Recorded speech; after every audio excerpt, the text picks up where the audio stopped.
Well, that's gonna be two places at once. I know. She was good. She's excited. So was that, Yeah. Cheryl.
And Mike is there. Roach. No, Yeah. I think so. So who is he? Unit 4. Do you want me to actually? you may have to. You may have to, yes. We'll see. Okay.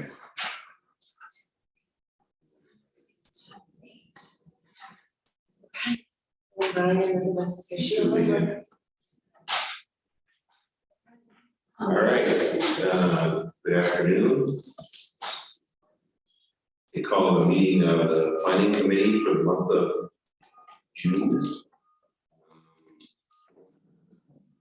First item on the agenda, the committee chair is a letter I received from Texas Brine relative to their intention to initiate drilling operations on the village.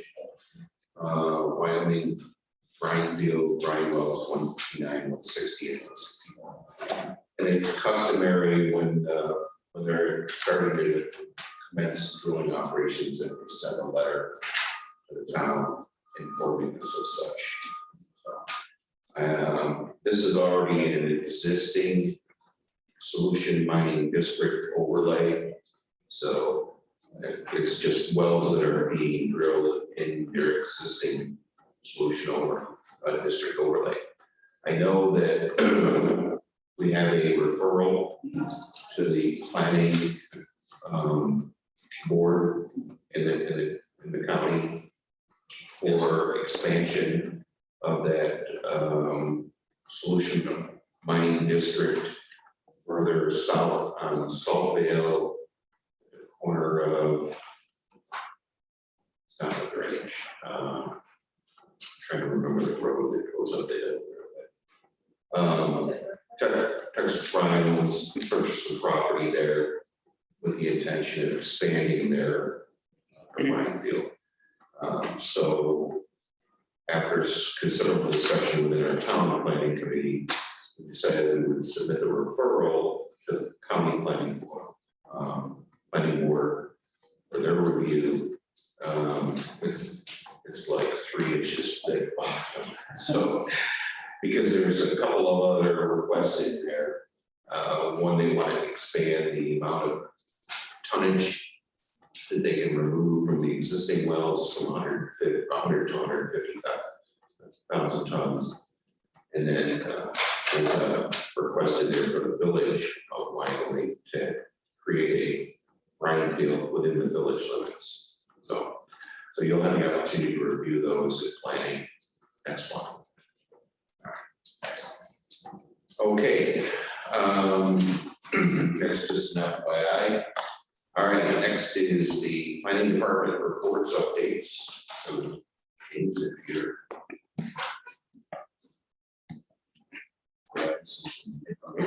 So good afternoon, it's a non-garbage. it's good news. Excellent, well, so very forward. On June 14th, the Agriculture and Farmland Production Board Scoring Committee met. That consists of Val Fagan, Brett Nass, Abby Griffith, Sarah Batsing, she's GBC board, and also dairy farmer, Sarah Lippincott, Sam Pierce, and myself. So that is complete.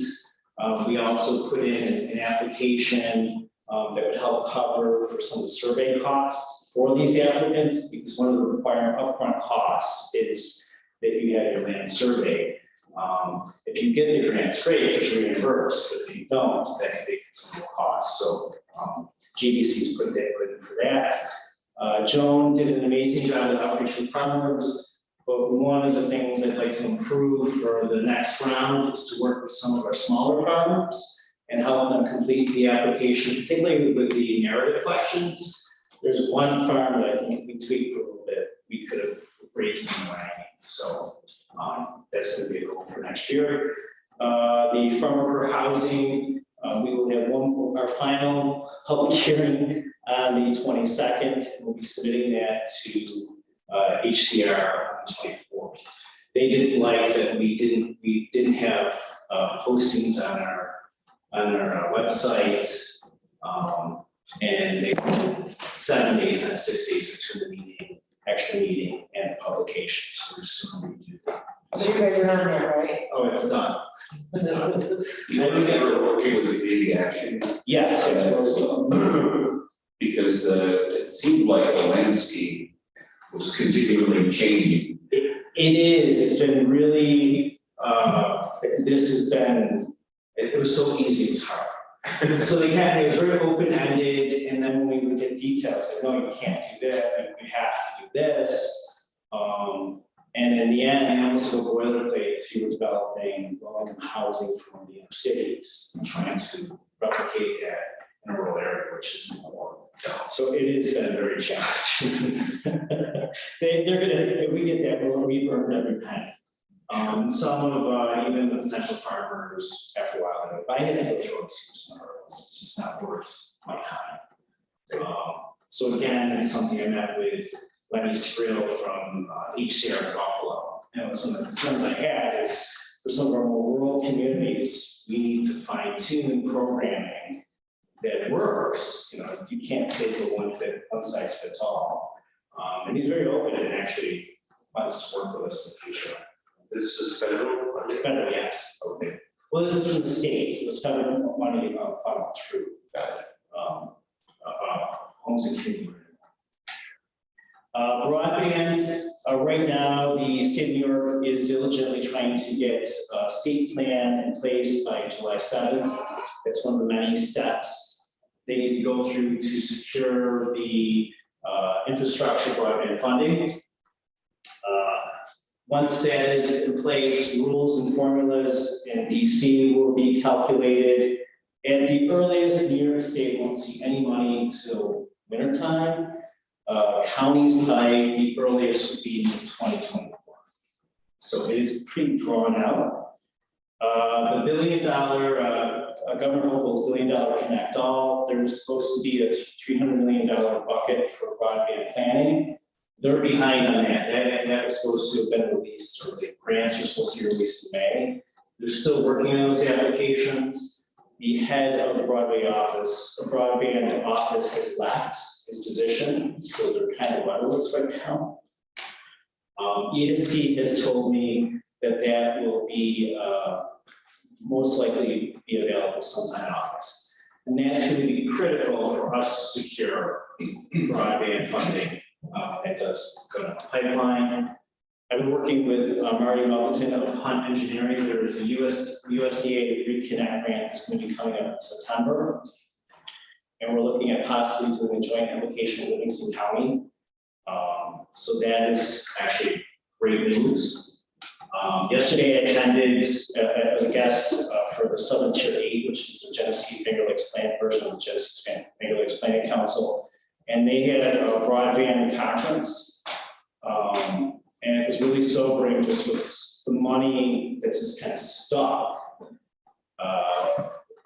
They're very concerned is that as interest rates increase, scarcity of fiber, scarcity of not just labor, but specialized labor is going to make it very difficult for us to achieve, middle mile, last mile connections. Right now, the going rate is about $55,000 for wire, $55,000 per mile for fiber. At a minimum, that's going to increase by 20%. So that's a very conservative estimate. So that is, time is of the essence for this. Jim, the funding, is that for the final mile? I'm sorry? Does that funding you're talking about, is that for the final mile? So it's always been the issue. Yes. But there are matching funds from the county that are required as well. There are, yes, there are. And I think that was a huge number, I feel like they make it like that, so that money that you say is stuck there, I feel like it's been always stuck for the last 15 years. There's different degrees, so in rural reconnect. And they use it for other things, maybe, I don't know, it's bizarre. Like with rural reconnect, that's a little bit different, it's gonna have like school, Sharon Ryan, Professor Marty wants to come up with just the numbers, what it would potentially cost, what would we have to do? Because the original number to connect every household as of last fall would be about $20 million. So the number is astronomical. However, there's other stopgap ways, it just maybe to focus not so much all on last mile, but middle mile. And also, one of the alternatives is that from the federal government's point of view, it's not fiber, it's not considered broadband.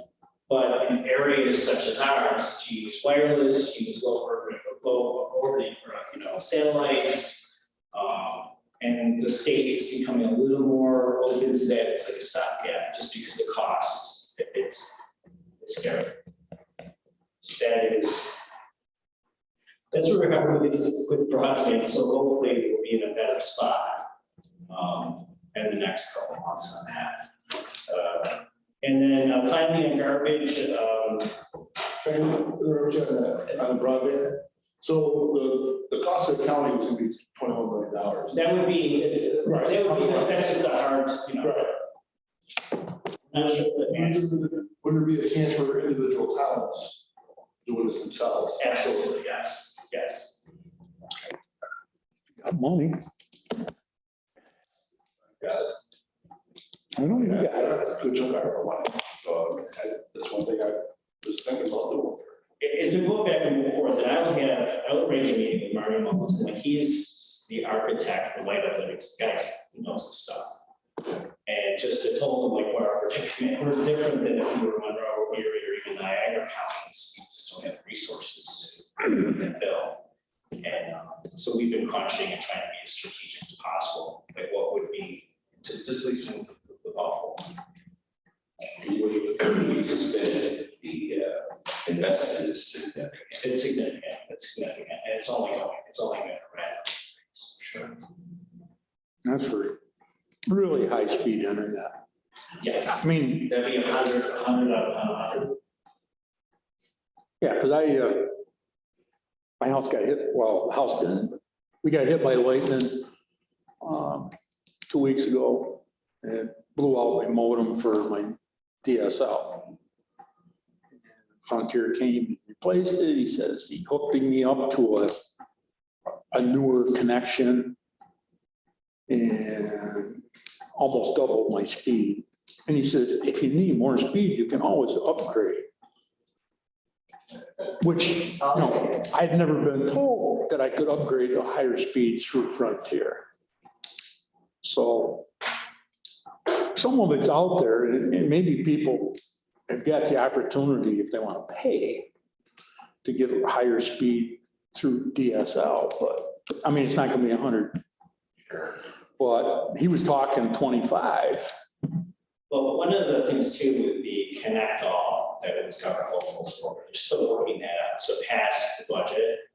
So last I spoke with Scott Rasmussen, there's a possibility smaller counties such as ours, they could cover some of the, a match for the federal. I'm not sure how they understand exactly where we're at. It is a dilemma. Like those that are unserved, there's a reason these areas are unserved. I found it interesting last month that our town clerk usually submits her bill for internet service and phone service. She switched to Starlink. She said claimed it is much faster and much more reliable. I was surprised that the cost was very Starlink. And you just the upfront costs, I actually said, what's that, $400? Yeah, even $100 a month. Right. So It's reliable, fast. reliable, fast exists. Is that what you're using? Yeah. Yeah. Sure. Yeah, I got Spectrum, and we were using a home system, and I signed up for my business, paying twice as much, and it's supposed to be faster service. I haven't been able to, I don't know how to test it, but I'd love to test it because I believe it's a lot slower. Well, we did the survey recently with the state, through the Public Service Commission. That was something they found for our county in particular, is the rates that people were paying for, were not the speeds they were receiving. Right. The speeds were incredibly low. I, And for pretty Frontier, confident that's true. We were getting that When I was with paying for the it. town building. We were getting that with the town building very, very slow. And then after a couple calls and they hooked us over to another system and it's as fast as I want to go. Yeah, I can hold it. So different people have different needs, so that was another conversation, certain, if you're a student as opposed to a business, you have different needs. So at some juncture, we're gonna have to figure out how we're gonna pay for this. Want to invest in further expanding broadband. Maybe a 5-year plan or something like that. We're not hit with a massive bill, all at once, but it's still, I'm still talking $4 million or so, just in today's dollars. And if something can happen with, Artie and then Livingston County, maybe we have more buying power as a, better rates or something. And one of the designs of having that $300 million plan is particularly the finance, like that's not. Different ways of setting it. And then finally, garbage. The good news is that recycling is at record levels. Unfortunately, the bad news is that recycling is at record levels. Consequently, recycling collection is the dog that is the honeymoon well right now in Wyoming County. Waste management is getting behind. Sometimes they're missing it altogether. This has been very problematic. Already, there's one proposed route change for the town of Cup that would cover 497 households for Covington and a slice of the northern section of town Perry. So that is going through. That's probably the first event. And I don't look forward to that because people change the schedules once already. And also how to, once people move their schedule, how to get them to change once again. People have been very patient, but the patience is wearing thin. People, I'm not sure if it's the pandemic, but people are maybe not as nice or polite as they probably should be. So we are getting through that. We're still adding new residents, believe it or not. They're discovering that they didn't have garbage collection. So that's still coming. I do think CJ Country, we put some public announcements regarding holiday pickup and bulk.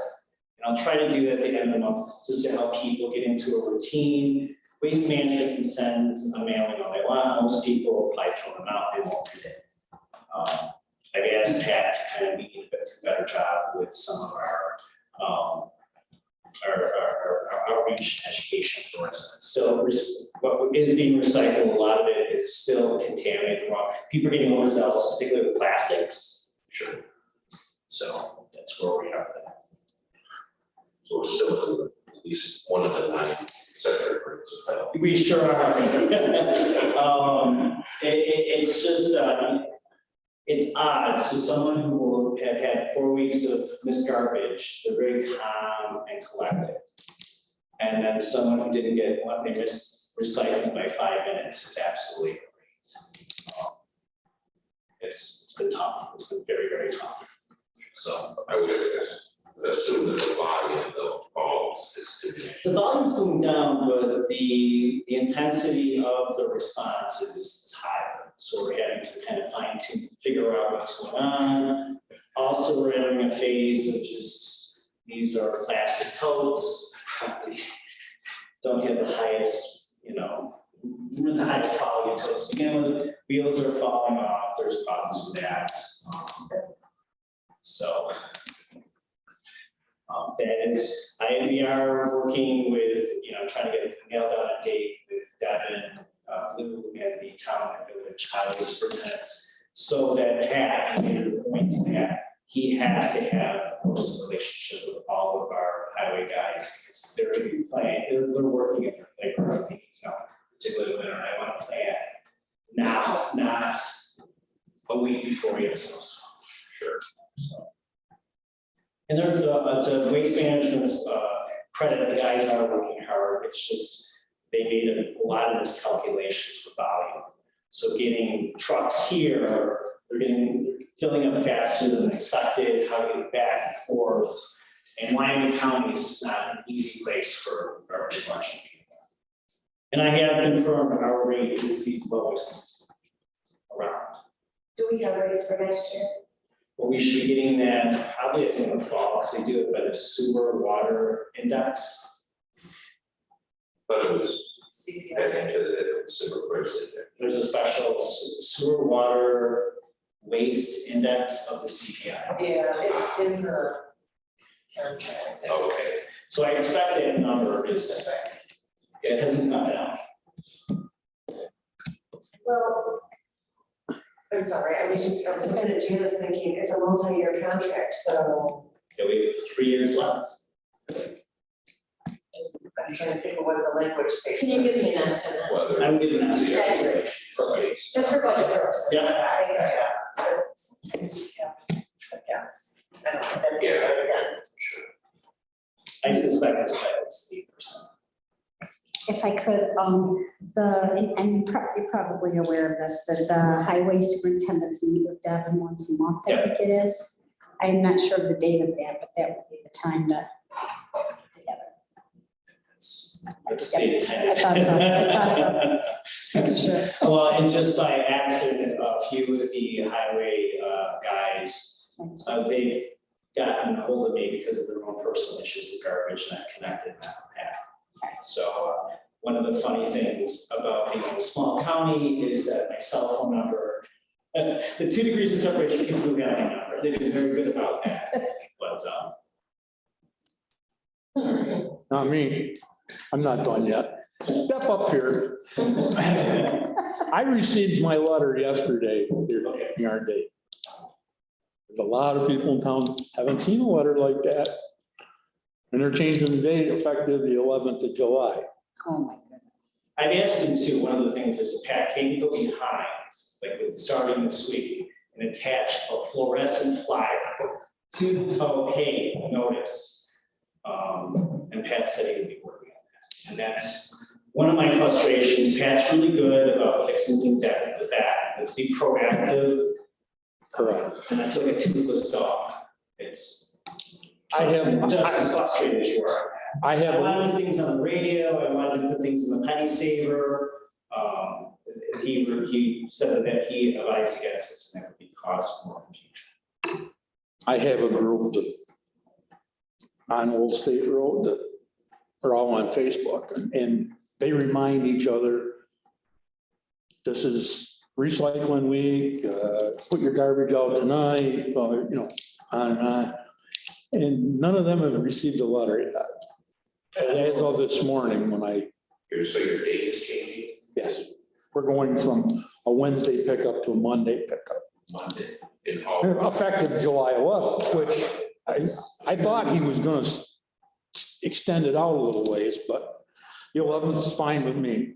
I mean- I was kind of disappointed, because after the goal meeting, I spoke with Pat. And Pat, the conversation I had with Supervisor Davis doesn't really match what you had said. Pat said, Jerry has a problem, so I just think this could be easy. Well, I don't know, I really And I don't. go, do you have a date? And he's like, July 11th. I thought it was going to be at the end of the month.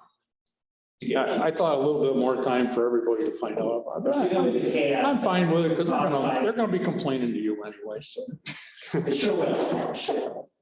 it doesn't bother And me. that's why I'm here. I don't want to, don't take it the wrong way, but it does. Yeah, well, I understand. Again, the 11th, it shouldn't be that bad. Actually, it's a better date. I feel during the summer, people have a party or a picnic or something, they have a lot of trash, you put it out Sunday night, it's gone Monday. Instead of having it, collecting flies and stuff until Thursday or Friday. It is a daily experience as we go through this. We're creating a new process. So like I'm going to create in the future, and it will happen, highly likely to happen. If there is a date change, how people will be notified, how waste management will go about this, what would be a reasonable time for notice. just so it's a clear cut so everybody can understand. So it's not ad hoc. Ad hoc is what causes so much stress. I feel like a lot of times we're No. throwing these against the wall. Does this cover my whole town? It does not. It does Okay. not. That's, I'm trying to get updated data from him as to carving it out. I should have it for you by Friday. Unfortunately, Joanna Craigmile is out of the office till then. So yeah, I did mention that on Facebook to some of them, that we will have it. it's not the entire town, No. so don't be putting it out on Facebook. It's all changing, you know, because then you'll really get some more calls. But we did correct too, so a lot of times people's, where they receive their tax bill, it's not their actual address. Pat didn't realize that, so before, if someone had a PO box, it was just always everywhere but where the recipient, the tenant recipient. Okay, I'm done. Thanks, James. Okay. We do have an appropriation, here for planning, this is, for the salary and benefits, to cover the, position of the new administrative assistant. It was approved previously, and, this is the appropriation amount of $33,850.14. By Supervisor Kale. Any further discussion? All in favor? Aye. Opposed? Carried. Okay. Mr. Roberts.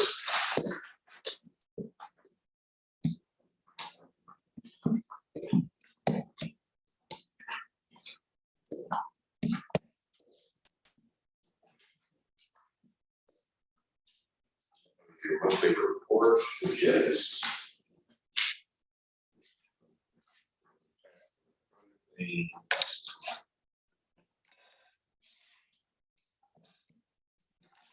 May, right? Yep, through May, so May start to pick up now as we're seeing it on the code amendment too. So you can see that what we're. It's coming in pretty good for there, over 100 commits so far for the year.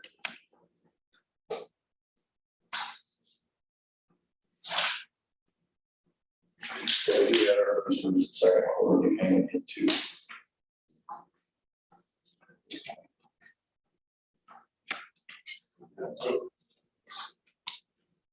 Now, I have a question. Yeah. Ongoing. So what we approved last, 2 months ago was expenditures of $153,000. Yep. And you still got your total budget at 169. Correct. So I mean, what's gonna happen is, we're gonna get to the end of the year, your budget's not even gonna be close, and the county's gonna have to pick up the slack. The approved budget of 169 has not changed. So I did send you over an email and explained. You explained that you were moving people, but if you're moving people, then you're changing your expenses. Correct. But you're not, you're using the same expenses. So using the same expenses is gonna leave $16,000 difference in the budget we approved. You're $16,000 short already on that. Because the budget we approved is 153 for your total expenses. Correct. But your budget on your sheet here is 169 yet. If you're moving people around and using them in different spots, then you gotta move that 16,000 out of zoning and put it over in the other program you're using that person at. So it's a shell game that I'm disgusted with. That we're moving things around, but you're not technically moving around, you're moving around on paper in front of us. But when it comes right down to it, we're gonna pay in the long run. And this goes back to the original inception of zoning, that I gave 2 years of subsidizing We approved again last year, we approved again this year. A subsidized 25%. It's still unfair to the other towns, Attic included, that aren't using zoning to basically, in my numbers, when I crunch numbers, pay 50% of the budget. You're not even near 25% right now. So, I think we talked about this last time, and I talked to Don about this. 2022 is done. I mean, you have your contracts, this is how much you're gonna pay, and that's what it is. And the way this shakes out, it shakes out. We talked about when we do 2023, I'd ask that you do some time studies. We have some further knowledge of who's doing what in that department, because I'm not quite sure, and I'm gonna mention this as we go. And we're gonna talk to people and, because I'm not even sure who replaced Kelly Simpkins, and what is she doing? I don't think I see stuff from her. You see it coming from Brenda. Which, so She's the counselor. for codes, Yes. so this is the thing, is I wanna make sure we have the right people in the right categories. What are they doing? They're time studying. I know you're looking at me, I hope they're time studying. Yes, Lisa is. Just Lisa? What about the others? The others are Tori and Brenda solely on codes. What about the zoning officer / code enforcer? Code, zoning, don't you have someone split 50/50? Yes, I have. Jenna, Right? yeah, And what is she time studying? no, How do you have her split 50/50? because she's certified in code, so when any other inspections done on the road, I mean, if Les wanted to do time study, but she's been over. Well, if she's, so yes, because if she's doing codes work, I want it not to be 50%. If she's doing 80% zoning, we need to put 80% of her time to zoning. I know she's certified in codes, but if she's not doing codes work, we need to time study that and make sure that people are being charged for what they're doing. The resource is going to the department. So yes, she needs to be time studying too. And whoever else you've got between codes and zoning split, or are you doing other things, they need to be time studying. Because as we roll out the 2023, we put the money in the budget, we want to make sure we have those people in a reasonable, sensible, justifiable, with some sort of justified description of how they're split and what their responsibilities are. That way, they don't put an end to whatever this is going, that's gonna put an end to it. It's going to, this person's doing this much, it's not gonna be like 50/50 when they're really not doing 50% here. Or this person's doing 100% here when really they're doing 20% over here. Now that we've got this set up, now the gym's here, now that we can kind of pick this apart a little, we're gonna have a better idea. And whether good or bad, it's gonna be a real number, there will be no more constant questions. I guess is what I'm saying, and Don and I have talked about that, what's done is done for 2022, you're already signed an agreement, you're gonna pay the amount. We still don't believe the ending game, we still have no idea if that's a real number or not. 2023 should be real. And my question to everybody here is, are we gonna get this to a zero levy neutral? So that we don't have, I'm gonna say no, well. because it never was intended to be zero levy neutral, so I'm gonna it was say, sold us as, but it would be. never did.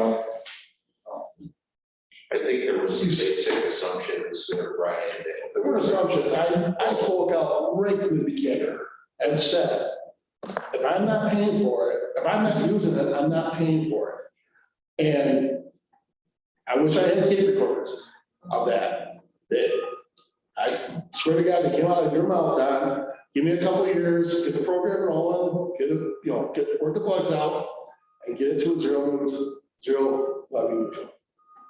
And that's the only fair way to do it. Because now we got Mr. Davis asking for assessing to be 25% subsidized. And that's just cheap. You know, him asking that, he's laughing about it, but what it comes down to is the assessing program is working. And they're doing what we asked them to do. I'm asking them to get this on the same page. And if you want to say it was never supposed to be that way, well, then I'm gonna keep fighting and say it's gotta go that way, because the town of Weathersfield doesn't even have zoning.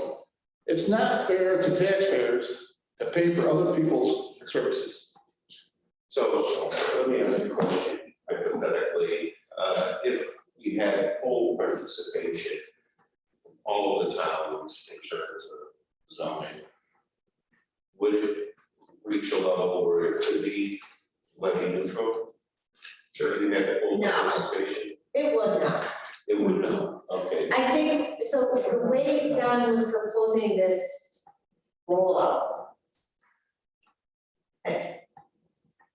I'm, not that it matters, but I'm along the lines of Brian Carroll. I don't see how everyone else is paying for that, but I think what Brian, or what Don had intended, and he's always presented this, is that he wanted to roll out like buildings and codes, where you had people come on, and if something happened, they come on, and they come on, and eventually all the towns would be involved.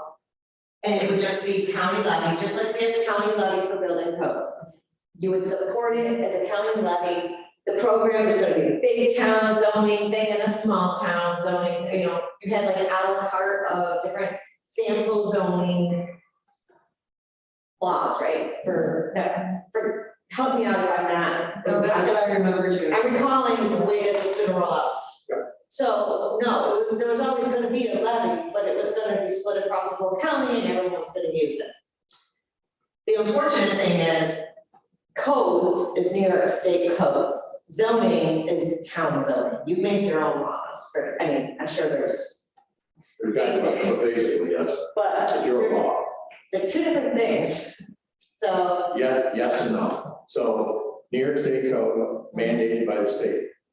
Because you have a zoning law, you just mandated something to be done at your local level. That's a mandated program also that has to be done in accordance with your law. It's still a mandated program, just your program. it's just all individualized. Yeah. So like if someone don't want it, you don't have to have it, you don't have to have zoning. Nope. So. There's a difference in two programs. I mean, the advantage to have Don's office do that is that there's consistency in terms of enforcement as well. I mean, I see it in a number of towns where you have a local zoning officer who's not really, strong in terms of enforcement of the existing zoning laws within the town, and allows a lot of latitude, Selective enforcing. lack of enforcement. But that's your choice. Selective. Well, So, sure, right? so building codes, it's like, here's the big book from New York State, and if we don't follow these codes, then there's gonna be issues. We're all in trouble. If you're zoning, it's enforced by your town. It's, your town comes up with it and your town enforces it. It's all your town. So they're all different. yeah, but I mean, we still have a basic set of zone, those towns that do have a basic set of zoning laws. And now they've added solar laws, they've added, If they even have one, but what I'm saying is they're all individual. You can pick and choose. they tend. This isn't my argument, I'm just telling you the difference between the two things. Well, it's like garbage. Why don't you just stop charging the town and put it on the county taxpayer? It's not fair. Ag is not using it again. It's fair. Right, it's wrong. It's what this country was founded on, taxes without representation. You're not using it, don't charge it. I'm sorry, that's my feeling. And yes, I understand part of it, where my zoning officer may contact Don's office and work with him a little bit, but Weathersfield doesn't. And it's just wrong. Well, The program should be paid for by the towns that are using it. but you do utilize it whether you like it or not. I mean, if you submit, for example, referrals to the county planning board, you know, they're looking at it also in terms of the zoning that's applied to that particular referral. So if you're putting forth a referral for either a special use permit or more so a area variance, you know, that's necessary, you're still relying on county resources to get all those people in one room and make kind of the determination. County planning board is paid for out of the zoning budget. No, it's paid out of. They have a plan, right, but it's not zoning, I mean, he participates in that. I understand, So it all ties in together, I understand that. Participate as well in that discussion. I'll tell you what, I have a small presentation at the end, which will cover all of those concerns. Okay. All right, good. I will show you where all the hidden costs and savings are. It's tough to put a dollar sign on, but I'll cover those bullet points and then you tell me what it's worth to you. Okay. All right. I mean, supervisor, you've had this ongoing. And I'm gonna continue it till I get satisfaction. And I tend to agree with you, so. I understand. The answer is probably no, we will not get into levy. All right, move away with it. The program, is it, should be a program. Okay. Government's been proving itself for years, not to do the things correctly. I wish you get out of healthcare. And I'll go back to the assessing. We're paying more for the assessing than what we maybe could on our own. So we're willing to do that because it's better service. Right. Zoning should be the same. And see, and I'll add on to that, because we got out of the program, but if we are going to pay our 25 or 20%, whatever it is, I have no problem with that. But also when we want the forms and we need the assistance from the rural property, we should be granted that. From the county. Also, I would add that into that when we do that, because as of now, as you see, there is a problem with getting forms and whatever else have you from that department, From the county. from upstairs, rural property, Oh, from rural. from rural property. So if we are entitled to, if we do go to a share with that, then we get our service from them that we do need. Yeah. I mean, you should. You're combining those two, you're combining real property with assessing. It's not. which are- Well, rural property and assessing, it's the same unit. Let's face it, come on. It's the same thing with zoning. It's the same thing when you talk about zoning and you talk about codes. It's not. No, because Weatherfield's gotta follow codes. They got Because of what? the state, they gotta follow building codes, and Weatherfield because of New York State, Okay. they don't have zoning. Yes, okay, I understand that. So if they don't have it, why are they paying for it? Or Town Manager has our own zoning officer, As we do. why are we paying yet? I get that. Well, that's my point. We're not using it, shouldn't be paying for it. Program has been designed. It's a better program than what I got. But my town has not decided to spend the extra money for the better program. They're content with what we have. We shouldn't have to pay extra to supply this. Just So what like you're- if garbage was an extra expense for you guys, if you guys couldn't afford to pay everybody for your garbage programs, just slough it off on the county then. We don't do that. And when we get to that, we'll tear it apart. Okay. Do you ever want to say anything about your munis? Or you actually leave that to that? Okay. All right, so moving on. We have a request here. Revise a salary schedule pass for your zoning enforcement officer. Over to include a cost of living increase of 2.5% retroactive January 1st. Is that just an oversight or She knew what, I'm assuming it's just an oversight. You sure it wasn't done? she wasn't. It doesn't look like. When we did the COLA, That's, I have to look at it. You can approve it just in case, and I'll go look at it. But then we're gonna, and all those, were all hit. yeah, So I had to open them up and look at them, but I thought we were down to the last of it. okay. So are you gonna look at it, Cheryl, or? Yeah. But, I mean, I would approve it because it's gotta go to, finance anyway, so. All right, Yeah, I just didn't want to go too much further without those.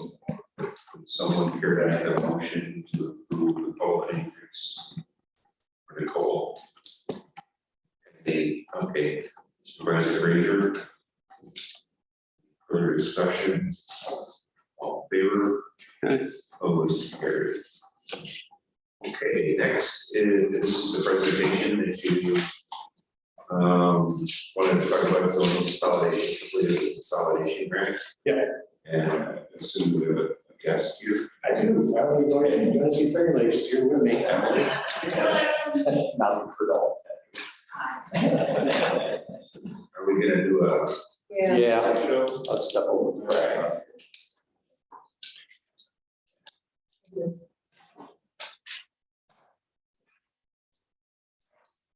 Yeah, I don't know what to do. Want me to do anything, or you got it? Okay. I just wanted to. So, yeah.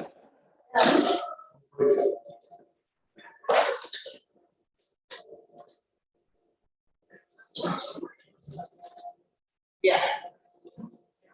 There it is. It's. Good.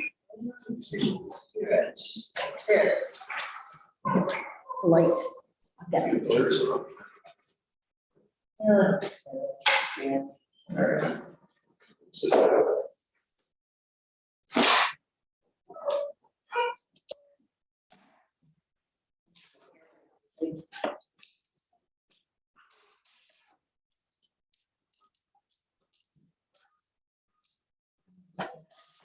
Yeah.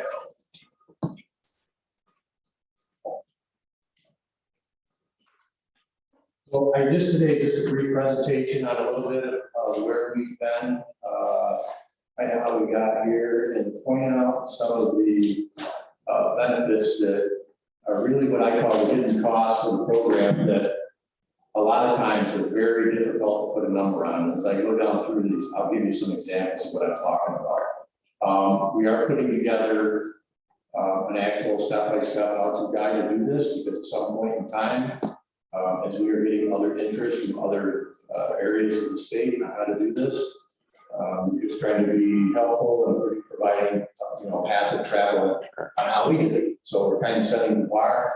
To my knowledge, we're the first one, not only locally to do this, but nationally to do this. So we are setting some historical bars here.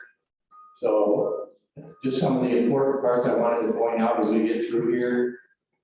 When we're building this, where we're at right now, we're actually in phase 2, step 6. So we've already done the creation of the model laws. We are in the phase of doing some revisions with the model law that really tailor to the individual towns. And then the adoption of Model 2 has been pretty popular for rural areas to look at. We have the town of Sheldon, Java, Castile, so far all looking into the law. We'll see where it goes. It's really targeted towards the rural areas that whether your law needs a little bit of revision or whether you're open to new concepts, there's some things in there. But it's being readily reviewed right now. And I have another outside entity actually wanting to look at it out to Nottingham. Hey, Don, So, yes. just a quick thing. If you click in the top right, on your page there.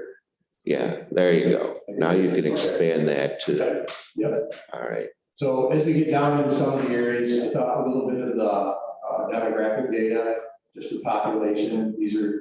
We're doing a good enforcement program. Good enforcement brings good growth. Here was some of our census numbers on where we were. We saw almost a 2,000 in population decline from the 2011 to 2020. This number, we are changing. We're hoping this number goes up if we do a good job at what we're doing. Good planning will bring people here. An example of what's happening over in the village of Fairview has been extremely proactive with heavy enforcement and good planning practices. We have created probably in the last 10 to 15 years, 23 new businesses and 100 jobs. So that's a lot to say for these programs. So as we get down through here, there's what are two model 1 and model 2 zoning laws. We actually had these bound with help Emily. A lot of help from Emily. So some of the things we want to look at.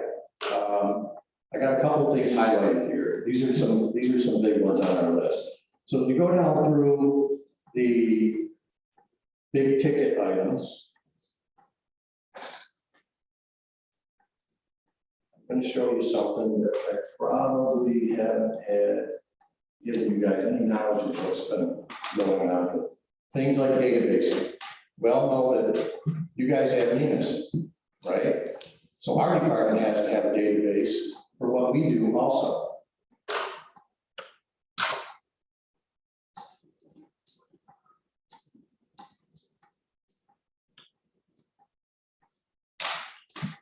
This is a database that we use. This is something I probably have never showed any of the board since I started here in '99. This is my 4th build on database. We keep a ton of information in this. It tracks a lot of information. Anything from your assessors, design professionals, our list of current contractors that we have in the county. We have over 1,100 in this list right here. This is the way that we track their insurances, so that when they come in to get a permit, we make sure that their insurance is up to date with us before we enter into contract, which is actually the issuance of the building permit. The data entry form, this is how we track everyone's data. Put in there all of their information in the page, any special notes down below. We track the project data, which you'll see listed over here on how it's built. This information is readily shared with the assessment, real property, and all of the assessors. This is an actual breakdown of everything they need to know. The assessors don't have to have a fleet of vehicles to drive around and find these projects to tag for assessment goals. We give them the information. This information is not broken down at your local levels. You're not getting information off your zoning permit to give to the assessor to come up and assess value. This comes from our department. If your town is not doing it, we've been doing it for you since '99. So we kept track and collect for fees. Energy code is a huge part of state codes now. We have to track and issue all kinds of energy certificates with our values, where all of the insulation is. This is actually part of assessment information also. The fuel system is what they use. They gotta know what type of heating fuel, water heating, and so forth. All of the inspection procedures. Those all get entered also. If we open up and look at the Calamar, you see there's 115 inspections for that one building. So that list is all tracked. Even down to the violations, how do we do violations? We have a violation form. We have to go and issue the violation notice. We enter it in, it populates these fields, the violation notice goes out. This is all automated so that we can move on maintenance a lot faster. If it moves to the next phase of enforcement, we even have Jen Wilkinson's, James Wujic, but we even have Jen Wilkinson's information that it's all filled in up here. These letters and the language have all been approved by the county attorney for use. We print this out, send it over, they sign it, mail it out. It's that fast. We do probably 400 violations a year. This has to be fully automated so that we can move on. So we took the time to do all that stuff. And then when we have time, when we get finishing the end of the project, we have certificates of occupancy that we can issue for each one of these programs.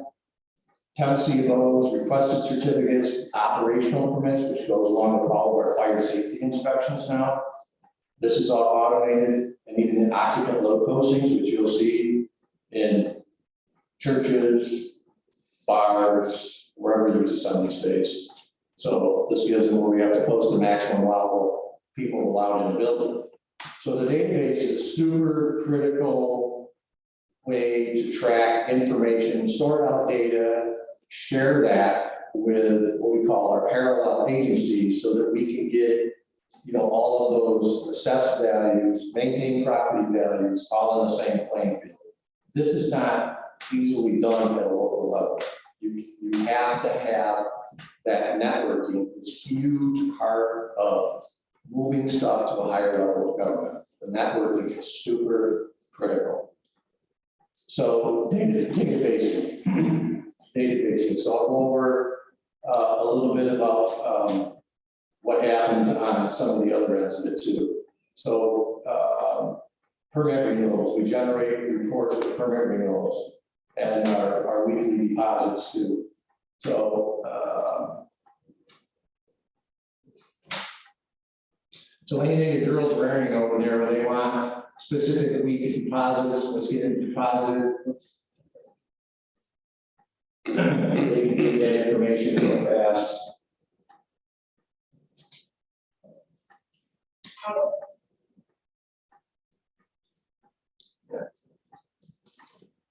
But it'll give you your weekly deposits there too. It's just a little bit older version of what my current database and stuff is up to right now. The average, the cheapest database you can buy for code and zoning enforcement is $12,000. The licensing fee each year is $12,000. So from '99 till now, this database, I built. We didn't pay for the database. This is something that I built and brought to the county. So the average cost of savings right now is just under $300,000 today. That's for the cheap one. If we bought something else and had to pay those license renewals, we would be paying more. So this is a huge savings to the county that's been done for a very long time. So the points on the database part, so I just wanted, it's a big part of savings that goes on, but it's a very, very important part in a role playing that deals with helping other agencies also to do their job. So if it wasn't for what, now we're tracking this over here and sharing it with other agencies, this stuff also gets shared with emergency management. I generated a list of cell towers, solar even on residential. That's a huge firefighting issue today. I'm sure you've heard about it in fire departments and what we do with solar.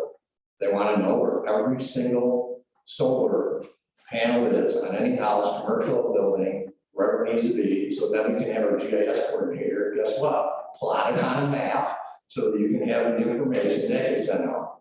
Another parallel agency, your GIS people, emergency services. Huge important factor about sharing this information. Put a number on it. I can't tell you what the budget number is. All I can tell you is what some of the cost savings are. I don't, it's like, what is it worth? I don't know. And it's hard to explain what the value is there. But for what you're getting out of it, I don't know how you afford not to do it.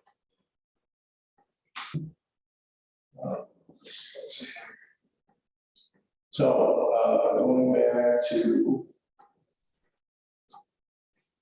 so skill set and knowledge base.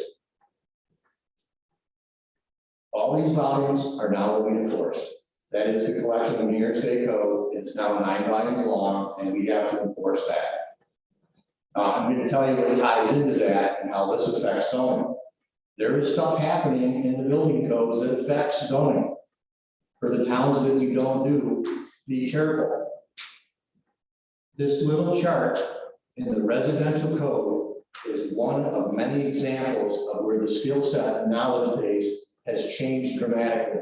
This is distance separations chart for any residential building built next to another building or a lot line. You can't do anything, once you get under that 5 feet, to anything, we're going to talk about changing the construction type of your building, fire ratings on your building. Your board boards are granting variances to build within 1 foot of the lot line. They spend 2 months in a zoning debate to grant this, and then they come see me. And I say, okay, now you need an hour or a 2-hour fire rating on the exterior of your building because you're too close to the lot line. You know the comment I get? First, they're not happy. Next is like, why didn't somebody tell me this ahead of time? I wouldn't even have bothered. This is one example in the building code that's changed that affects your local zoning laws. This is big. So you either need to get everybody trained in building code, or you have to take another path of travel. This is a big problem. I don't know how you fix it. I mean, for our program, it's easy. I send everybody to training. We have a skill set knowledge. When we talk about these applications that come before us, this is what we talk about on how to resolve it, because we wear both hats. When the applicants come in and we talk about the do's and the don'ts, we can lead them down every path of travel on their variance requests. If they want to build closer to the lot line, then we talk about changing the building and construction, what you're going to need to do with that. After they're all happy with what we tell them, then we move ahead on the rest of it. So it makes it very fluid when we're doing both ends of it. So this gives me a chance to let you guys know, be careful what's out there, because we hear the other end of this when an applicant doesn't know about any of this. They don't know unless somebody tells them, right? And they're only gonna do what they have to do if you told them to do it, right? So just some skill set and knowledge base, it's big. There's stuff going on in building codes that's just gonna affect your local zoning regulations too. One of the reasons we talk about building model zoning laws, guess why? To help merge better with the building code. If your model zoning laws help merge better and match better with the state building code, it just makes things more fluid. Attorney involvement. This was another big one I found in a few of our local municipalities. Some of the municipalities that I took over years ago to help them out, they were burning up probably 15 grand a year in attorney fees, because they had the attorney come to every variance hearing, every board of appeals review. I mean, the attorney knowledge and expense is huge. Since I took over there, we were spending $3,000 to $5,000 a year. We were nowhere near that $15,000 mark. So when we helped save that town, probably a couple $100,000 since I took over. Not to say they're going to use them all the time. They were using them pretty consistently. So there's a big cost savings for that, which goes back to the skill set and knowledge base. The more you're trained in doing it, the better it's going to be. And we help facilitate with all your boards, make them knowledgeable on processing stuff. Which we really only call the attorney when we're really needing them, right? We don't need them there for every meeting. So we touched a little bit on some of the parallel agencies, grow property, affects them. With the building department, emergency services, planning and IDA, we all play intricate roles together. We all mesh together. We have to in order to get any projects off the ground. A very important part of that. The increase in public service. The whole idea about doing a one-stop shop, I can't tell you how much that benefits in the good comments we get back from the public. They love coming to one place, paying a fee, walking out the door with a permit. All I care about is, can I build my deck tomorrow? I don't care what I need for fees or permits. We help them fill out all the paperwork. It's very personal service. They pay one fee, they're in, they're out. It's 5 days a week. The hours of operation are huge. I mean, Monday through Friday, 8 to 4, we're here. Readily accessible, electronically, email, you name it, we're available. Where to get a hold of us. It's easy to find us. Model laws. One of the things that we did when we created the model laws, as we have had a lot of involvement with a lot of the municipalities over here, it is easy to point out through the year where your current law is working and where it's failing. And we see that consistently from town to town and village to village. So, part of the program too is to help you make those revisions in your zoning law so that it's more user friendly. As we move on, we all know that zoning is never done. How many times are we running around now? Solar is a thing, wind is a thing, Geothermal is a thing, you know, we're never gonna stop changing, there's new stuff coming in all the time, you know? I don't know when we're gonna have hydrogen refueling stations, but maybe someday, who knows? So it's just some stuff that we catch up with, we're a little quicker to react to that than on a full-time level, with more consistency being done than it is on a part-time level. And then some of the things that we do, we offer part of the program, when we have some of the towns who aren't in the program, and we talk to them, they're planning board people come in, or there's EPA people coming, you know, we're having some issues. We talk about, you know, let's review your law in that section and see what we can do for feedback. We do that all the time. The annually and quarterly, monthly reports. So a lot of these reports, there's multiple agencies that need these reports all the time. So some of those report activities that we've been doing and providing, which is help tracking the database, we provide those. We have been doing that, you know, since 1984, when the department was first created. We've been doing a lot of these reports for all these agencies since then. They'll send those reports to your clerk, and your clerk forwards them to me, because you don't track information like that. If you go back to your clerks, the best they do for keeping track of zoning permits, I bet it's on an Excel sheet. If somebody FOIL requests your office for information, FOIL's been a big word we've heard lately. So when you get a FOIL request for all this information, I want the last 10 years of permits that you've issued for your town. Your clerk sends me over the list, and I'm gonna fill it, because they're not gonna look through 10 years of Excel sheets and find out where to find the information. And I'm probably gonna have the actual physical documents also. Because I keep copies of all that stuff that gets issued. We track that all electronically. Huge part of the other side of FOIL requesting too, in those annual reports. We get all those, and we've been pulling them and filling them in for you and submitting them. There's a lot of little stuff here that's very tough to put a number on. Unless it's gone, you won't understand what it's about. This is a big part of it too, the property maintenance part of it.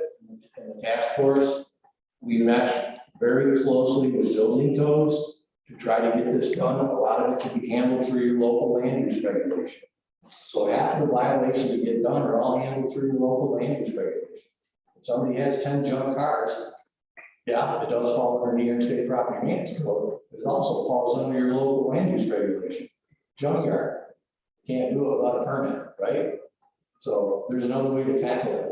It just depends on what the violation is. GIS, I can't say enough about having her on board. Wow, does that play a role in helping all of those agencies out? Joanna has been instrumental. I know Emily's worked a lot with her, Joanna over here. It's been great. I'm gonna let Emily say a few things here in a minute if I get done talking right now. One other thing I will point out. Property maintenance, how this plays a role in it. Here's one, Luann's not here, I'm picking on Genesee Falls. This is one we're gonna tackle this year. This is right on the corner. It's gonna fall into either Main Street or Hamilton Street. It's still there. We're gonna do something. I just started action on it. I don't know where it's gonna go. The town has no zoning. So they're asking what it's gonna take to get zoning. So now we're in discussion. I said, you are fixing a 40-year-old problem. If you had zoning 2 decades ago, we talked about the cost down there at the last board meeting. I said, right now it's $591 a parcel. What would that be? I said, round it up to $6 a parcel. You have 384 parcels in Genesee Falls. Let's say you had 400. That's $2,400 a year. The board's like, why haven't we signed in? That's pretty cheap insurance policy to not have stuff like this happen in your town, right? That's the backside of it, facing the other way. That was last winter's photos. Hasn't got any better, I can tell you that. The building next door to it, same problem. Probably drive by this one enough. This is a main corridor on 28 in town of Perry. We'll be after this one this year. This one's still like that. No owner. Bank home, they gave me a piece of paper, because we no longer have interest in the property. So this is in the village of Cast Isle. You gotta have to do something, right? This is a huge nightmare. You remember that one, now you see it, now you know. The village is very happy it's going. Regardless of what it cost us, but This is the one, yes, I. yeah. But you can see how many years it was, we have. There was another one that was, it was in Eagle on 39, we had a lot of problems with this little house, but we took care of it, we got rid of it. This was down in the old cannonball pump, the truck went through the front. Dan probably remembers that one. We did get that part fixed, we are currently under violation of the rest of the building. We're hoping that we're going to strike a deal. I have an interested party in 3 properties in the village of Wyoming now, looking to do development there. So as a developer, they want to make sure their investment is protected. They're not going to come do and invest in your town without zoning that protects their investment, right? This one was on Silver Lake years ago. We tore it down. I think we still own the lot. That's the one on Walker? Yeah. I think we do still own the lot. I think we still own the lot. But neighbors are very happy. Why? Everybody got paid on that one. Not only did we do the demolition, the owner called me, wanted to know what happened to his house. I said, we dealt with it. He goes, well, I know it was bad. And I said, yeah, it was bad enough. It fell in the road and we had to get rid of it. And he goes, well, send me the bill. I had insurance on it. So not only did. No, we don't own that one, but that's the one the bank paid for. Okay. This is the. That's, I know everybody got paid. yeah, no, we don't own that one. It just dawned on me. We handled that one. The bank ended up writing because we put it on the assessment, right? The bank pays the taxes, which paid us back for the demolition. And then the insurance company paid the bank back. So sometimes we're successful with everybody getting paid now. So that was just a few of the just a quick list of the property stuff. I just so you got an idea of what's out there, guys. I just hope to give you just a little bit of general what's going on. Real dummy rip. We're gonna let the last thing I want to open up another minute. As part of the end of our consolidation grant, there are towns that haven't had the opportunity due to either a financial reason or just for whatever other reason haven't opted into the program, have not had a taste of what the program is about. From now to the end of the year, we want to offer to all the towns that aren't in it. Anytime you get a zoning application, feel free, if you would want us to review it and give you feedback on it. Send it over, we'll give your review feedback, send it right back to your zoning officer, tell you if we point out any problems in it. Send it back to them, even if it's a variance, we'll give you feedback on how to handle the process, what steps to take after that. And we'll do that now to the end of the year. It's all volunteer basis, we don't have to do it, but just to solidify the remaining of the program, provide that transparency and give everybody that opportunity to at least get a taste of what's there. We'll offer that. It's strictly volunteer. Send them or don't send them. But then at the end of the year, we'll give you feedback on how your zoning law works based on our use of the law from now to the end of the year. Okay? So, let your boards know, feel free to send it over. I'll give them all feedback on what they're doing. Whether it be right, wrong, or whatever, but at least you get a little feedback on how your zoning laws work too. Because if you're doing a lot of variances for the same thing all the time, it's probably a good time to change that part. So we just had 3 requests from the municipal attorneys on very specific sections of municipality zoning regulations and how we interpret it and how we use it, and any suggestions on how to fix it. So we do that once in a while too. So that's my last part of that, and I'll let Emily talk. She's got some stuff I can't hear her.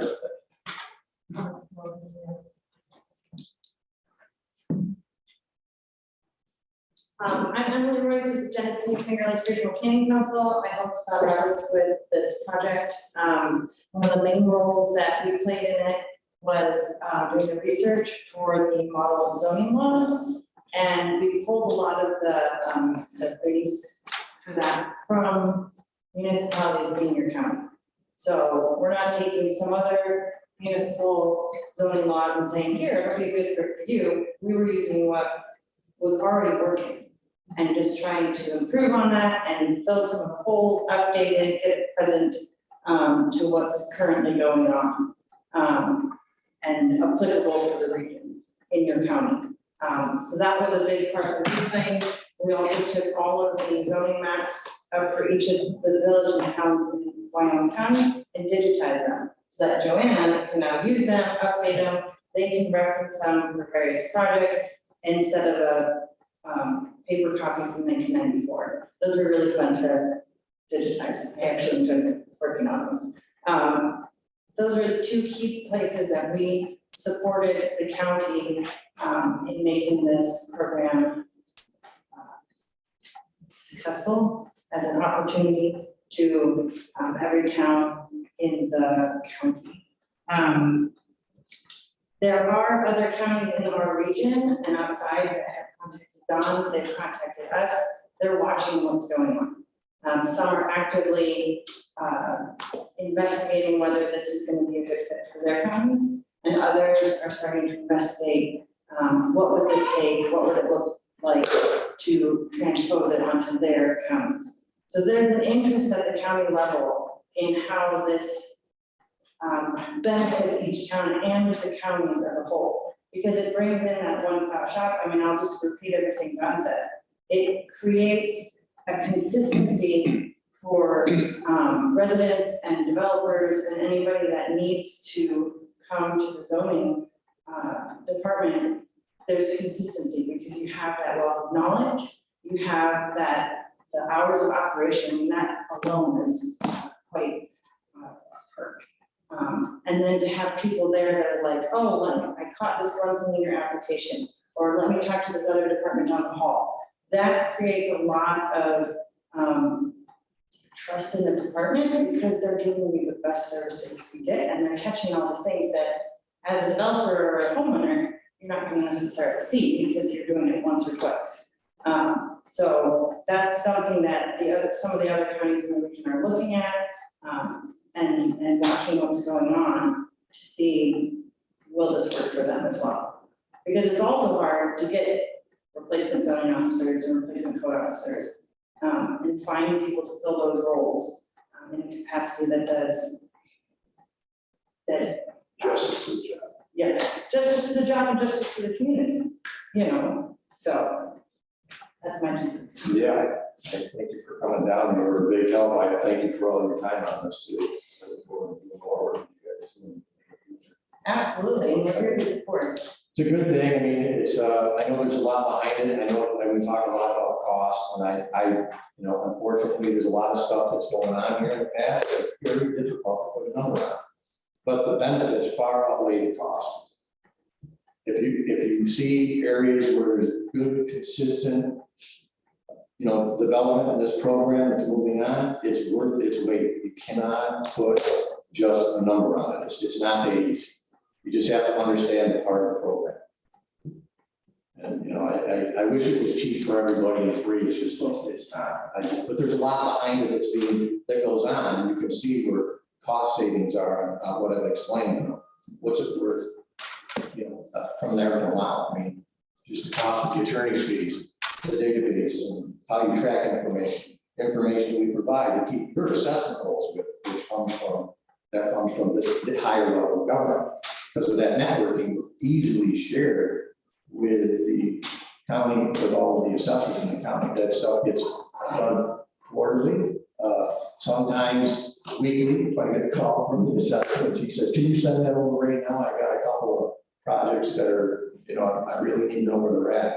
And the fairness on the assessment level of it, it's so quick that we actually have a shared folder in the public drive that is, we share with real property amongst some others.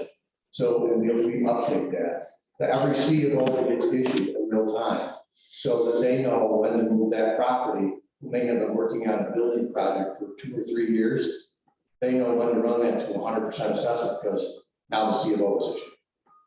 That helps level the playing field, because now the assessor is guessing. Maybe they're 50% of the way through the project, maybe they're 40%, maybe they're 100%. I'm just gonna move to 100% anyway. You know, you wanna level the playing field, you wanna take the argument out that the program we have set in place helps take that argument out. So that way, that helps alleviate a lot of that discussion with Sarah up there, and some of the taxpayers in the county who's trying to finish their project. Because we know, the assessments keep going up, but we want to make sure it's done on a level playing field, so we help make that happen. So, I think, was it informative? Yeah, I have a question for both Don, you and Emily. You know, one of the things that is always an ongoing challenge is to make sure that your comprehensive plan is up to date for your town. Particularly when you start to expand into areas where you're looking at solar farms, even as much as having water districts come in, because most of the applications require that you have, you know, a comprehensive plan identified, and, you know, these are the areas of development and so on and so forth. So one of the things that I felt was a challenge, that we don't have a real good set of guidelines for how to generate and maintain a comprehensive plan for your town. That might be helpful. The specific zoning requirements, I mean, those are, you know, hard points. You know, you can go to other towns and find out what they did and how they did it. But the comp plan tends to be unique to your particular municipality. So you really have to decide, okay, what's going to be the nature of your town? Is it going to be an agricultural, you know, primarily agricultural, or is it going to be, you know, mixed use, or, you know, how you're going to develop it? You know, are you going to have lakefront property and that type of thing? So that would be helpful, I think.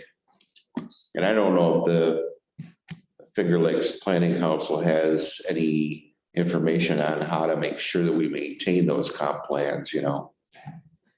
We were dealing with it a little bit when you brought that up. They just had a discussion earlier today that. Did you? Okay. The zoning law, you know, supports and feeds into the master plans and the comp plans.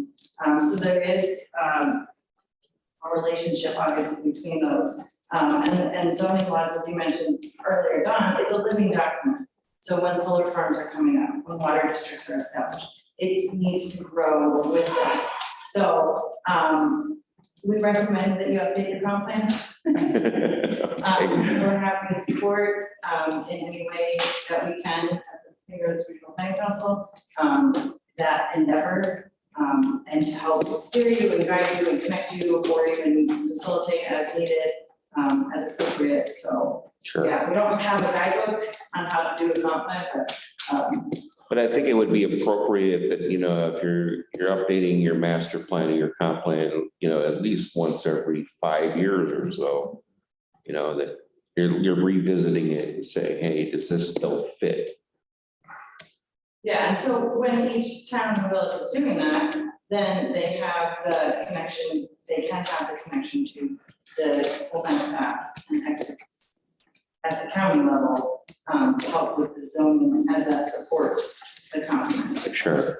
I mean, we, in the town of Middlebury, for example, we always go back to, okay, so our original master plan, comp plan said we would allow development on the, you know, commercial development on the Route 19 corridor, you know, through the village there. But then, you know, you have other entities that want to come in and maybe do some commercial development in other parts of the town, but then you have to look at, okay, you know, how does this affect our ag lands, you know, so on and so forth. So that's just something that you got to keep in mind and keep updating. how to strike that balance between to support the growth as well as maintaining the character. Right.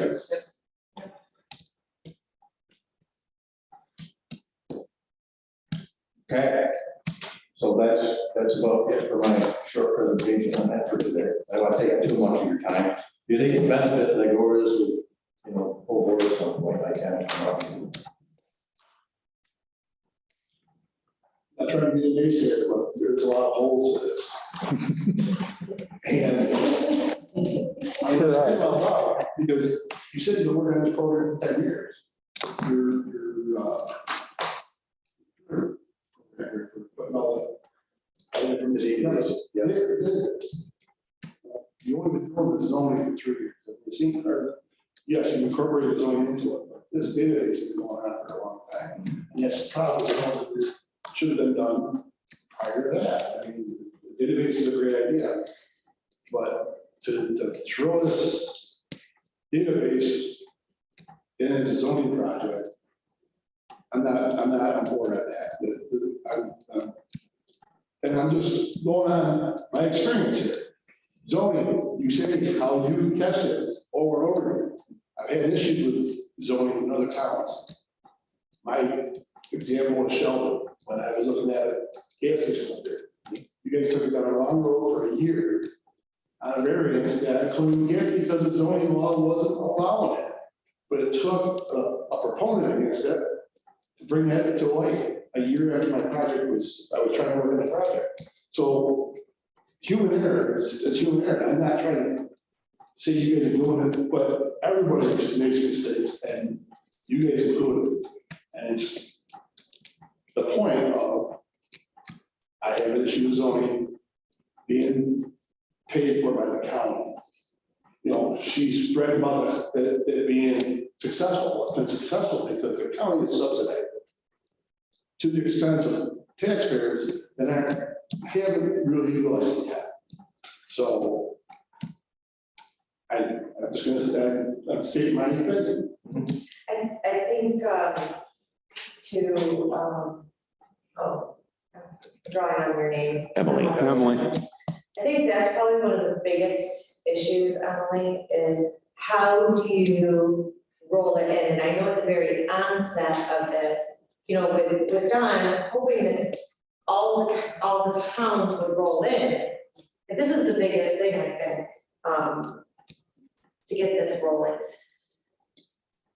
One of the things I know I asked at the very beginning is, can the grant subsidize a portion of the cost until more join in?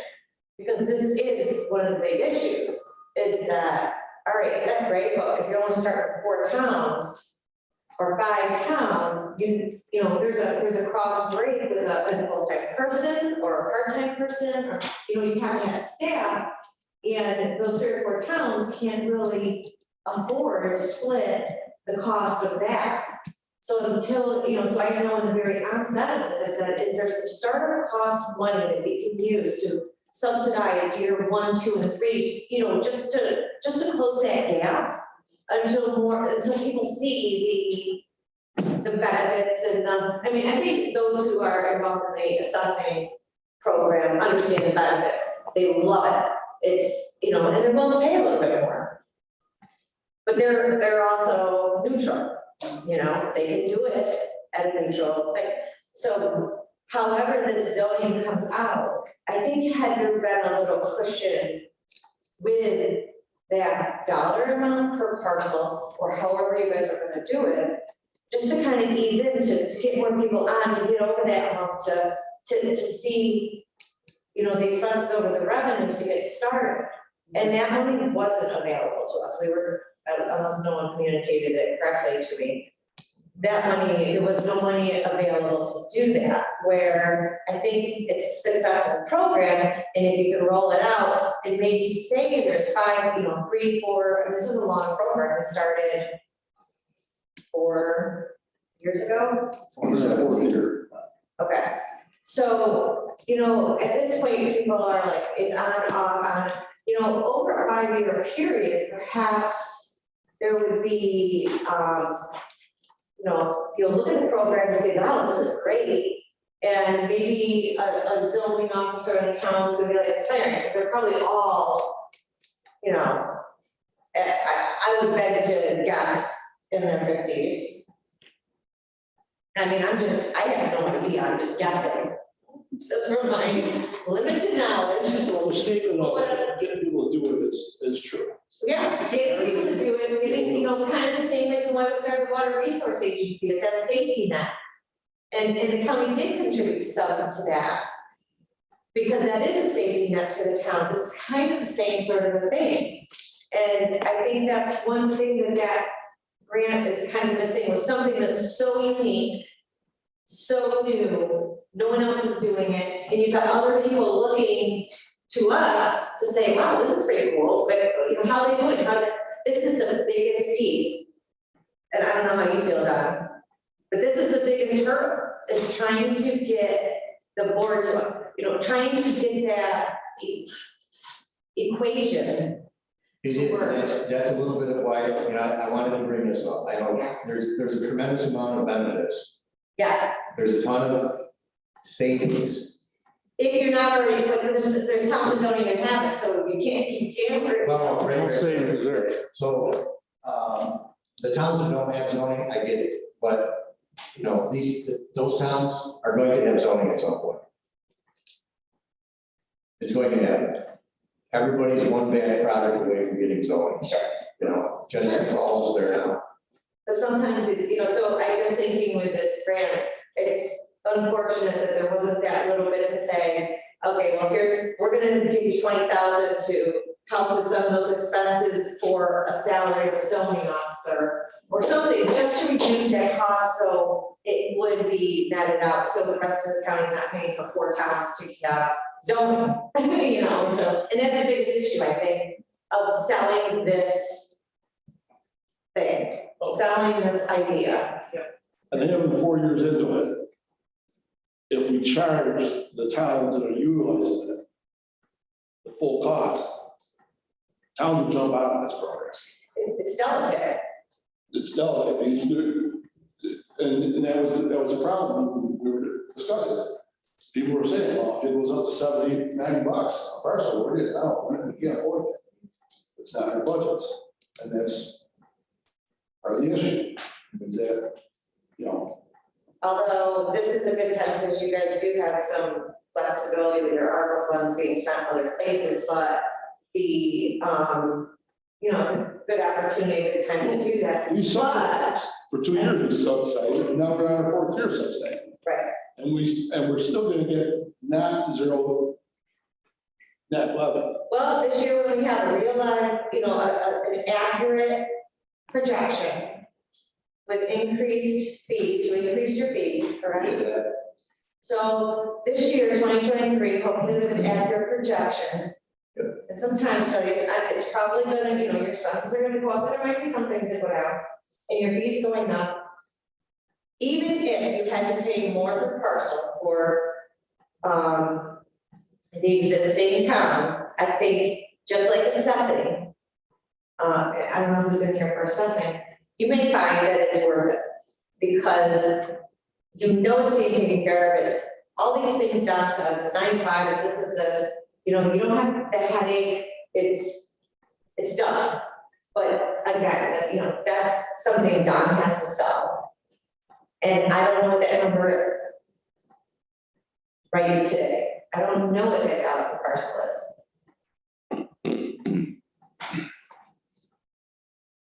I'm just making a comment to the Genesee Figure Lakes, is that it's a shame that we couldn't have had a little, you know, with the anticipation of a little bit of offset. Because to roll out a program like this is extremely difficult. And it's a hard sell when it's gonna cost everybody who's not interested. Okay, it's time sensitive, and when you reach that critical mass, it'll really, you know, get the wheels. So, yeah, I understand. So if you come across any other money, we could really use that piece to really make this thing fly. I mean, yeah, serious, because I mean, like John said, he's going to make some presentations, and if he's offering this freebie 6-month period or whatever, you know, it might be, if we could get everybody on, it might be. just what we need to get us over that hump. I mean, that's not a dream about it, right, John? So Cheryl, did we received from a state, shared service award a couple years ago. Did that apply to this as well? The money? We had countywide zoning Yeah. in one of our plans. Yeah. Okay, Implementation, but we got that award, yeah, we did. with financial, It was that first 50,000 that we, yep, correct? And do we use that for this? that's gone. I mean, initially, we did. Okay, so we did give some seed money when we first kicked this off, the Department of It State. was. I don't- Town. I don't remember if it was zoning though, because I remember we had, Was it zoning or building and code? Building and codes has been around for. It was, the grant covered several items. And zoning was a piece of it. Yeah, but 2 towns, I think. There were not many towns, because remember, it was only 50,000, and I think the bulk of that was, remember we did garbage days, that was a big piece of it. And then there was the zoning, but it was only a couple of towns that showed a savings. It wasn't It was a big. weird convoluted calculation and Well, because you have to show savings Yeah. too. well, I mean, I remember, Don, you, Alyssa, and I went to Albany to accept that award for this, one of these programs that I assume it was zoning and building codes. Yep. Yeah, And that's what we talked about, we did the presentation down there for too, we talked about. right, right. On a similar vein, Yeah. yeah. Okay, any more questions? All right. Thank you very much.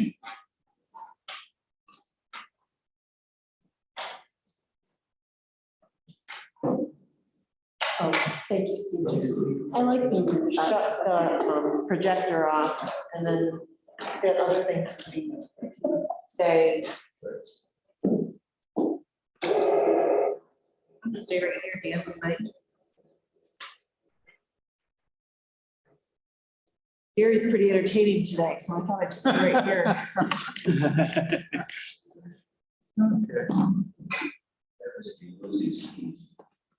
Well, don't do it. We could have lost him the other day. That's right. You could have lost your gavel too. He had. I know, and he kind of liked that, it looked like. That's replaceable. That doesn't look like it's very replaceable, but maybe. All right, moving along. Thanks. Do you have anything else? Or No, that's okay. Thanks, Dan. Sounds good. Next is Mr. Perkins. There he is. Okay, thank you for your patience. First item is an appropriation. And this is for to pay unbudgeted grant services, right? This is tied to the grant that you accepted last month for the meter replacement and building program that the Department of State sent to us. So this is the appropriation part of that grant. Bringing the dollars into place where they need to be so that we can actually start. Perfect. Our water district wasn't in that grant, was it? Yes, I will every time. Because I keep getting asked. I'm hoping you change your mind. Okay, Would care to make a motion? I'll move it. Thank you, Jerry. I have a motion by Supervisor Davis. Any further discussion? Favor? Aye. Opposed, carried. Okay, next item is authorize the chairwoman to award a bid and sign a contract with PA Sales of Sudbury, Mass. As the single source provider for the meter reading equipment, installation, training, and the amount not to exceed $11,332.80 effective July 12th of this year. the completion of the New York State LG meter and filling grant project. And I read the letter, they're the only distributor. Yeah, this really goes back to what we envisioned as part of the Water Resource Agency, as we were going to consolidate things so that we had uniformity within the county. Really, when we look at water meters, whether it's Neptune or Manager, they all have territorial areas. You just can't go to the harbor. So Neptune is a single, or Ty Sales is a single source provider for Neptune, for the whole Northeast, actually. And this is the first part of the water meter replacement. This is the actual equipment to read the meters. Okay, This will replace the unit that we've been leasing for years. Actually, we got a $7,500 credit, because it was 18,000, so they gave us a $7,500 credit. excellent. As a purchase. So Steve, we may wind up splitting this and doing a resolution to award the bid, but then we might do a separate resolution so it's clear to declare Ty Sales a single source. Yeah, because they're gonna come back to you on the meters to see more of these. Okay. You want to break this into two? I think so. All right, so everyone understand that? So we have a separate resolution authorizing TI sales, Ty Sales, but the separate one for the single source. We have all our bases covered, right? Would that cover going forward then too? Yeah, Because you're gonna see more of these. Yep, yep. Yep. It's good. We'll base that second resolution off of the letter that they provided as being a single source provider. Okay. So, Thank you, that's good idea. Great. Move it.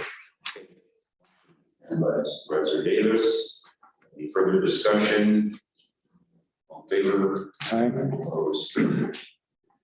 And request for permission to approve a resolution as part of the New York State Department of State and Local Waterfront Revitalization Program supporting the Wyoming County Water Resource Agency, acting as lead applicant in the grant application and submission. This is for the Silver Lake. So this is a follow-up to last month, we got permission to pursue the grant.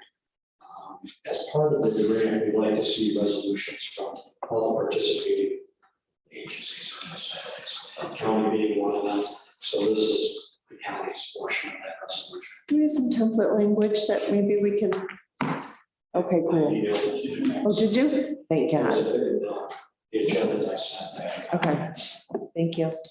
I'll look for it. These are also going to go out to the village of Perry, town of Perry, and the town of Eston. So they're going to have to do some resolutions as part of this. Okay. It just adds support to the application when we submit it. So that we're not gonna run into any roadblocks with PPC. But this is not, he's not involved in this. This portion, this is separate from the dredging side. Okay, This is basically the waterfront revitalization study grant that we're pursuing. yes, This is in addition to the dredging project. yeah. That was on your list as well, wasn't it? The CFA. Yes, yes. Okay. So you participate in the grant, right? Or, Yeah, we're working together. okay, James is helping us with that, as well as Justin Steinbeck from CPL contract we approved last month. okay. So the three of us are working together. Hopefully a successful application. So this is actually a first. That we're authorizing the Water Resource Agency to act as the lead agency. We did that same last year too. We did. The one that we weren't successful, we were the applicant. Oh, okay. But we learned our lessons. We had good feedback, good discussion. And as I said, I had a phone call, a couple of them actually. Yeah. So you're optimistic this go. I think we're better off this year than we were last year. I think it just was timing last year, just they were actually more, shovels in the ground, actual projects, but more projects, those planning studies, but it goes in cycles. I think that's part of the discussion, we're kind of on your radar. Yeah, really. To it's highly defined. One thing we are doing a little bit different. Last year we did not do that. This year he's going to be pursuing environmental justice areas as part of it, which is means it'd be a 90% grant and only 10% local match. So we're pursuing it a little differently this year. Hopefully we're successful at that, so our local match isn't as much. Do you have a sample copy of the resolution? And I can email you, if you'd like to see it. This is I'll make sure you go. That's okay. If it's in my email, I can find It's it. attached to the agenda. So Oh, okay. Okay. Motion? Okay, a motion by Supervisor Kale. Further discussion? All in favor? All right. Opposed, carried. Thank Anything else, sir? you very much. Anything else for planning? I have just a suggestion, and I haven't spoken to Scott Gardner about this, but I think, well, is there someone lined up for the front desk? Because I think Don was saying there was somebody maybe for the front desk. I know Scott was having a hard time getting someone hired, but I think it's very important that we have someone there. Well, we approved the position. We did. We approved the funding And, for the position. and I, And I don't know if that funding was within the boundaries of whether or not, enough, yes, you can find someone. yeah. We have, I guess we have to ask. Yep, we do have to ask him on that. Okay, I know there, but Don had mentioned that there might be someone, really? Brittany's mother? I'm not sure. Okay, all right. But I have to check into that. Okay, yeah, because I just heard it earlier, just during the Brittany meeting. question? Brittany question? Mother. Shell? I, No, I, yeah, Shelley. yeah, I don't, That's an aunt, okay. Okay, so I don't know. That's just what I just heard. Kenny, we- Scott didn't say anything to me. I'll do a call. Yes. We'll do it. Because it's, especially now, it's real important. Yeah, Former sheriff deputy. absolutely. Because when we were over there, You know, I have the PO and everything, but Scott and I agreed that I wouldn't do anything about processing a payment until he actually had someone, so, I know, I just didn't, yeah. Yeah, But he needs to do Yeah. a request, I think, if it needs to be upped, yeah. But I just wanted to okay, put it on the radar. no, excellent point. Is there? I'd put a good word in for you. Business to come before planning. Jerry's negotiating, he wants to, maybe, They give me a taser, I might take that job. maybe, Right, not just where, you I'd put a good word in for gotta him, use it. for whatever it's worth. At least once a day, you're gonna use Once a day, yeah, just to get somebody's attention. On that note, it. Okay. we're adjourned. Hey, you gotta be able to use it just once a day to get their attention. Yeah. If you feel like you're reading or whatever. Okay, Jerry, you've been around for years. I like you. I understand assessment assesses the property. The property does what? Real property? Puts the numbers together, right? From the assessment. Yeah, and they do the tax bill. And that's on me.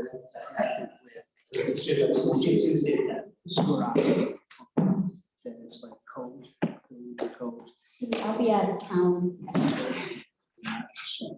I'll be out of town next week, as far as the town board goes. But I'll be back in town. Town board's weekend.